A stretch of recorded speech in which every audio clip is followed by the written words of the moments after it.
Well, welcome. You know, what a privilege to have Michael Di Russo, one of our key partners from the Clean Energy Finance Corp, the Director for Investments.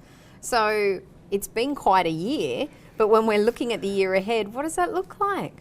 It's a little bit of the same, a little bit of new. It has been an interesting year, and really when we look at it, the underlying progress of the property market is changing slightly, but the overlaying sort of view of where sustainability has been coming from in terms of that momentum and where it's going to has been pretty consistent. If anything, there's been more of a focus in sustainability we found through this process, given the underlying value drivers, which has been exciting. But if I look at where our focus is and what we're looking to really achieve in the marketplace at the moment, it's consistently across three areas. So one is continuing to invest in across the property market to support projects or programs which have demonstration value for best-in-class sustainability outcomes. The second is looking to support capital market instruments or funding instruments that look to mobilise capital or leverage capital and direct that towards sustainability related outcomes. And the third is influencing. So looking across the market sector, how do we look to educate industry peers, but also advocate with industry leaders and policymakers? Fantastic. And where do you see our biggest opportunities to decarbonise in the property sector?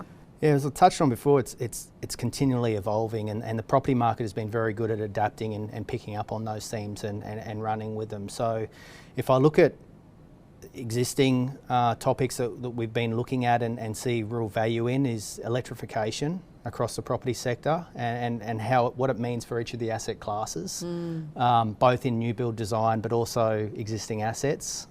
We see that as a real opportunity. Cutting through tenant emissions is another focus area, and it varies from asset class, but that's got a large scale attached to it.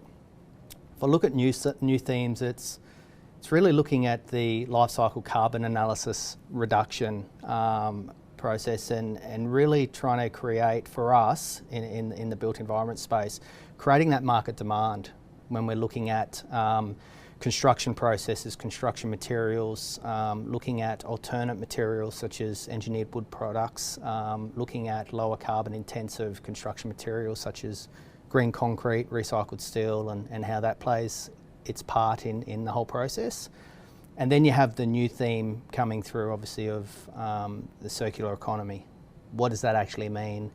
How does that relate to emissions reductions? What are the various initiatives that can be, I suppose, played out across each of the asset classes? But I love the way you're looking at the spectrum of opportunities, from the really practical and applied all the way to the strategic. But, you know, we're getting to look at some innovative projects together. Why is innovation so important to your team? At the end of the day, sustainability, and the way I view sustainability is it's a really agile environment.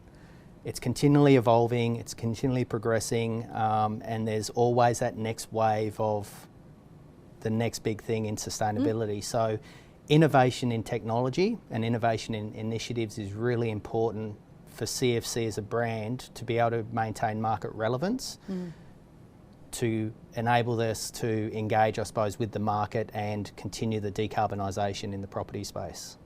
Well, look, this is going to be, I think, one of our eagerly anticipated sessions. Such a pleasure to have you, and looking forward to keeping working together in this space. Thank you so much, Michael. Thanks, Davina.